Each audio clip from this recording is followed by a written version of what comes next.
أنفسنا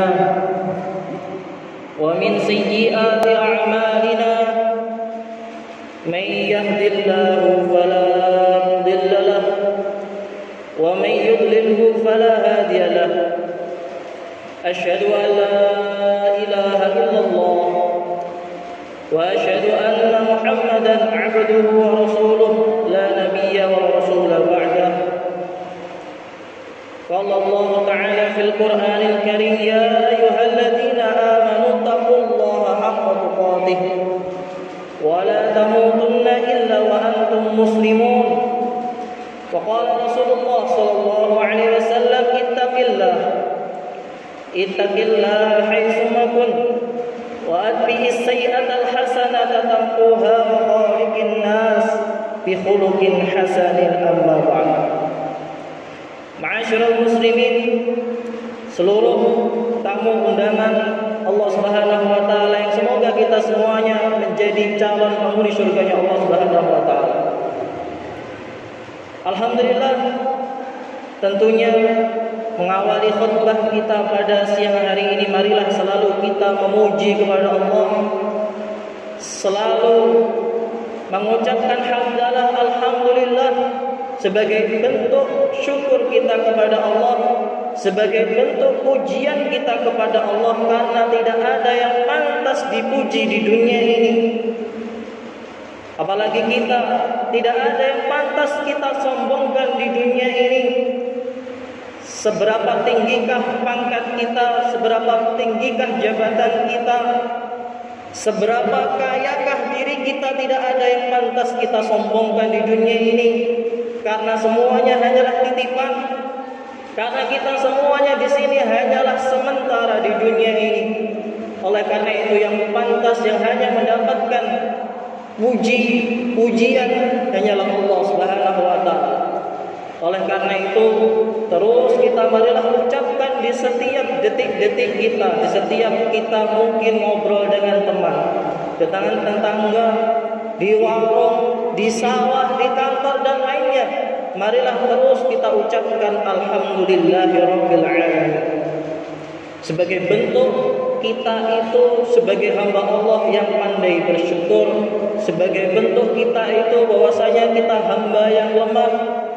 Oleh karena itu sudah sepantasnya lah kita selalu memuji Allah dengan kalimat tersebut. Ma'asyiral muslimin sidang Jumat rahimakumullah.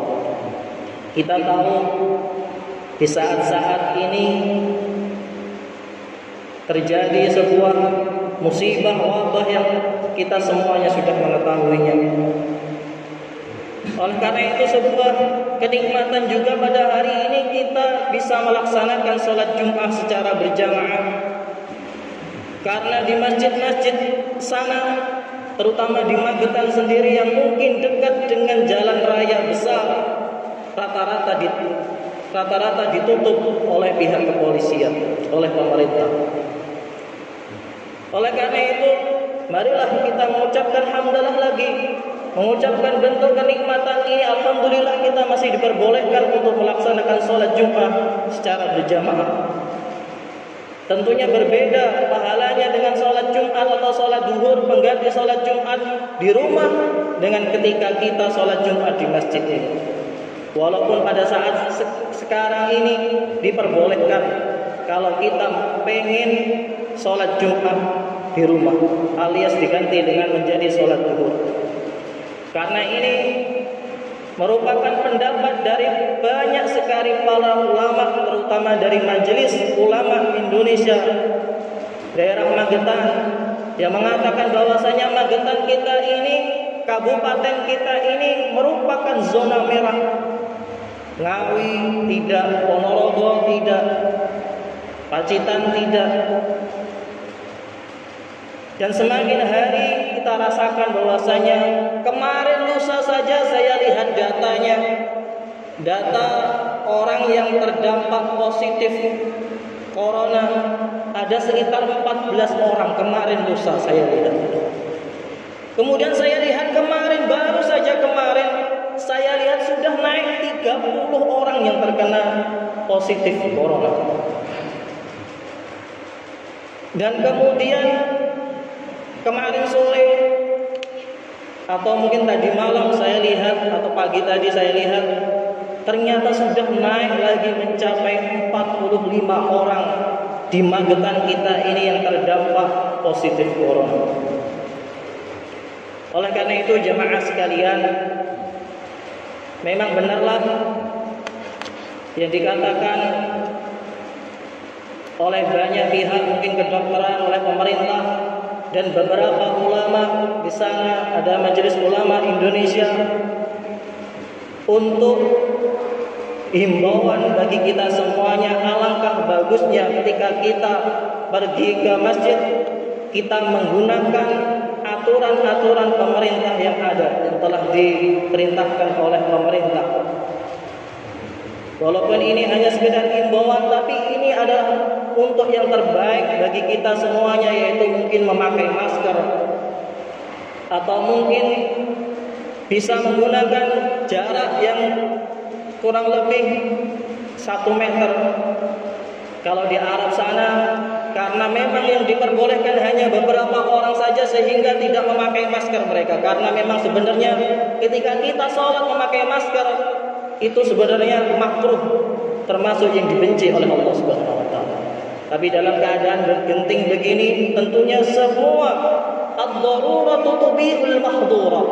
Semua yang membahayakan itu akan menjadi mubah jikalau memang dalam keadaan begini. Semua yang diharamkan akan menjadi mubah, akan diperbolehkan jikalau dalam genting seperti kita ini. Oleh karena itu di Arab sana, karena masjidnya luas, Masjidil Haram itu luas, mereka tidak memakai masker, tetapi dengan menjaraknya 1 meter, berjarak dengan orang di sampingnya 1 meter. Dan itu pun saya lihat juga di masjid-masjid raya, di masjid-masjid yang di dekat dengan jalan raya, Masjid Lembu Suro, masjid depan terminal, mereka diperbolehkan untuk melakukan sholat tarawih dengan syarat 1 memakai masker, 2 harus berjarak ketika sholat. Oleh karena itu jemaah sekalian, ketika kita mungkin di sini Allah masih memberikan nikmat keamanan bagi kita semuanya, masih tidak ada yang terdampak corona di tempat kita ini, dan kita semua semoga kita berdoa kepada Allah, berlindung kepada Allah agar tidak ada yang terkena corona di desa kita ini. Walaupun mungkin di Direorejo dengar kemarin ada baik dan lain sebagainya yang dekat-dekat kita ada yang sudah terdampak. Kita berdoa kepada Allah agar desa kita ini aman. Oleh karena itu marilah kita jaga keamanan desa kita ini dengan terus menaati para ulama. Di sana ada mungkin Ustadz yang kondang, Ustadz Abdul Somad mengatakan lebih baik pakai masker kalau memang sholat tarawih. Ada juga mungkin ada yang dari Muhammadiyah, kalau tadi dari NU Ustadz Abdul Somad mengatakan lebih baik pakai masker, jaga jarak. Dari Muhammadiyah pun juga begitu, Ustadz Adi Hidayat, Ustadz juga kondang yang mengatakan lebih baik pun kita juga memakai masker dan jaga jarak kalau memang kita bisa. Oleh karena itu ada atau sering kita mendengarkan slogan lebih baik mencegah daripada mengobati. Apalagi sampai sekarang banyak sekali para dokter, para ilmuwan, para dokter yang membahas tentang virus ini yang belum menemukan obatnya, belum tahu obatnya. Walaupun tadi dikatakan oleh Mbah Haji Yusuf, memang benar obat dari Allah pasti ada, namun obat secara medis belum diketemukan sampai sekarang. Apa sih obatnya virus? Karena virus ini adalah baru, virus yang baru berkembang, yang awalnya mungkin dikiranya hanya berkembang di daerah yang dingin saja, ternyata bisa masuk ke Indonesia, yang mana daerah Indonesia ini termasuk musimnya ada panas, ternyata bisa masuk juga di Indonesia. Oleh karena itu jemaah sekalian, kalau mungkin saja suatu saat nanti kalau kita memang di daerah kita terkena ada mungkin terdampak corona, maka masih banyak lagi amalan-amalan yang bisa kita kerjakan, sehingga Ramadan kita ini masih bisa kita isi dengan hal-hal yang bermanfaat, hal-hal amalan yang mungkin kita kerjakan itu ringan tapi pahalanya sangat besar. Kalau mungkin naudzubillah nanti sholat tarawih mungkin juga dilarang oleh pihak pemerintah sebagaimana yang di jalan raya tadi. Karena mungkin di daerah kita ada yang mungkin terdampak corona, maka ada beberapa amalan yang bisa kita laksanakan selain tarawih mungkin atau selain sholat Jumat. Kalau memang suatu saat nanti akan dilarang. Yang pertama yang sebagaimana dikatakan oleh Mbak Yusuf tadi, yang pertama adalah amalan yang mungkin kita kerjakan mungkin itu adalah kecil tapi pahalanya begitu besar. Yang pertama adalah memberikan takjil kepada orang yang berpuasa. Apakah manfaatnya takjil? Apakah pahalanya ketika kita memberikan takjil orang yang berbuka puasa, ngasih takjil, ngasih buka orang berpuasa? Rasulullah SAW bersabda, "Man fattara sha'iman kana lahu mislu ajri sha'im la yanqusu min ajri syai'a." Barang siapa yang memberikan takjil, memberikan buka puasa terhadap orang yang berpuasa, maka kita akan mendapatkan pahala seperti orang yang kita berikan buka puasa tersebut. Seumpama kita kasihkan ke anak, karena mungkin sudah menjadi kebiasaan di daerah kita, rata-rata yang tadarus Al-Quran itu adalah anak-anak kita. Oleh karena itu mungkin waktu buka puasa kita kasihkan mereka permen, kurma, atau semangka. Ketika anak-anak tersebut makan semangka kita, makan kurma yang kita kasihkan kepada mereka, maka secara tidak langsung pahala dari anak tersebut akan pindah kepada kita. Anak tersebut tetap mendapatkan pahala, kita pun akan ditambah pahalanya dengan anak tersebut. Jadi walaupun kita tidak baca Al-Quran, tidak tadarus Al-Quran, kita mendapatkan pahala Al-Quran dikarenakan kita memberikan takjil, memberikan buka puasa terhadap orang tersebut. Ini baru satu anak. Bagaimana kalau kita memberikan anak 40 orang itu tadi? Masya Allah. Jadi satu hari kita mendapatkan pahala 40 orang hanya dalam satu hari tersebut. Subhanallah, ini pahala yang begitu melimpah yang bisa kita kerjakan di saat Ramadan ini. Kemudian amalan yang kedua, amalan yang mudah kita kerjakan tapi itu pahalanya begitu besar. Yang kedua adalah mungkin bagi kita yang pengen sekali membaca Al-Quran, pengen sekali menghatamkan Al-Quran, kok tidak bisa saya membaca Al-Quran. Maka Rasulullah SAW ini pernah bersabda juga bagi orang-orang yang ini tadi pengen hatam Quran, ternyata dia tidak bisa membaca Al-Quran atau mungkin belekak-belekuk ketika baca Al-Quran. Maka Rasulullah bersabda terhadap orang tersebut, "Man qara'a qul huwallahu ahad hatta yahtimaha 10 marrat buniyallahu qasran fil jannah." Barang siapa, Rasulullah ini berkata, barang siapa yang membaca qul huwallahu ahad alias surat Al-Ikhlas sampai selesai 10 marrat, 10 kali. Kalau kita membaca surat Al-Ikhlas itu 10 kali, mungkin tidak ada 10 menit, enggak ada 1 menit itu.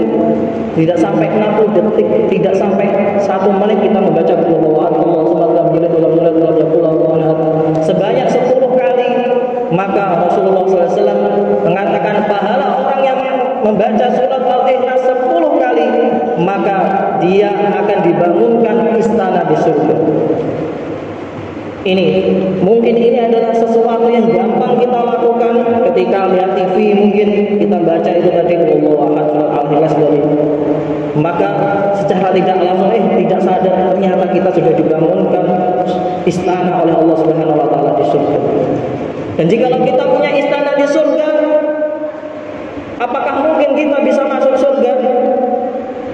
Seumpamanya saja kalau kita punya rumah mungkin di daerah Tangerang, apakah kita tinggalnya di Ngesot sini? Jelas tidak. Tentunya kita akan tinggalnya di Tangerang sana. Entah hari ini, besok atau kapan.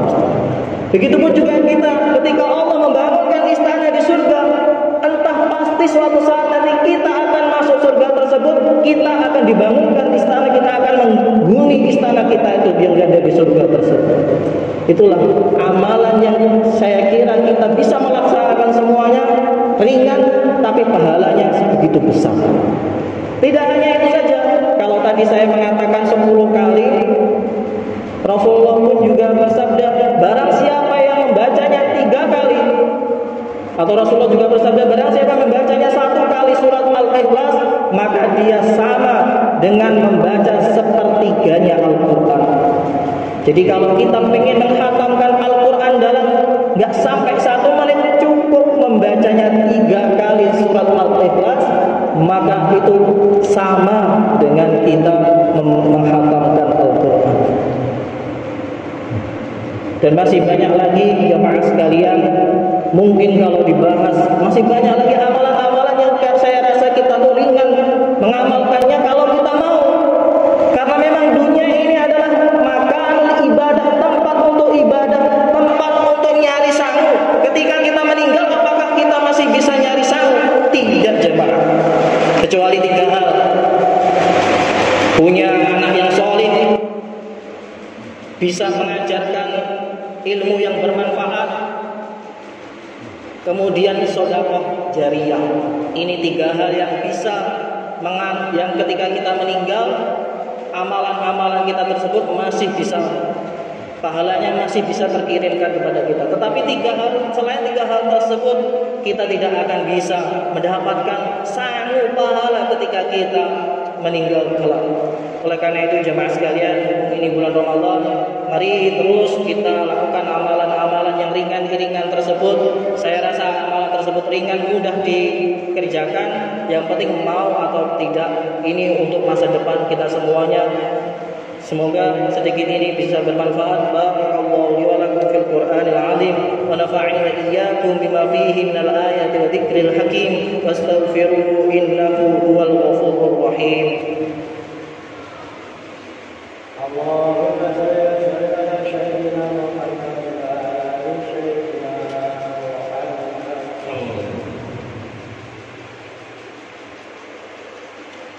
Alhamdulillahi rabbil alamin. وبه نستعين على كل أمور الدنيا والدين نصلي ونسلم على حبيبنا المرسلين نبينا محمد صلى الله عليه وسلم اللهم صل على سيدنا محمد وعلى آل سيدنا محمد والحمد لله رب العالمين اللهم اغفر للمسلمين والمسلمات والمؤمنين والمؤمنات الأحياء منهم والأموات ويا قاضي الحاجة اللهم أرنا الحق حقا وارزقنا اتباعه وأرنا الباطل باطلا وارزقنا اجتنابه ربنا ظلمنا أنفسنا وإن لم تغفر لنا وترحمنا لنكونن من الخاسرين ربنا هب لنا من أزواجنا وذريتنا قرة أعين واجعلنا للمتقين إماما اللهم ارفع عنا الغلاء والوباء والفحشاء والزلازل والمحن وسوء الفتن ما ظهر منها وما بطن من بلادنا الإندونيسية هذا خاصة ومن بلدان المسلمين عامة ربنا آتنا في الدنيا حسنة وفي الآخرة حسنة وقنا عذاب النار سبحان ربك رب العزة عما يصفون وسلام على المرسلين والحمد لله رب العالمين عباد الله إن الله يأمركم بالعدل والإحسان وإيتاء ذي القربى وينهى عن الفحشاء والمنكر والبغي يعظكم لعلكم تذكرون فاذكروا الله يذكركم واستغفروه إنه هو الغفور الرحيم ولذكر الله أكبر أقيموا الصلاة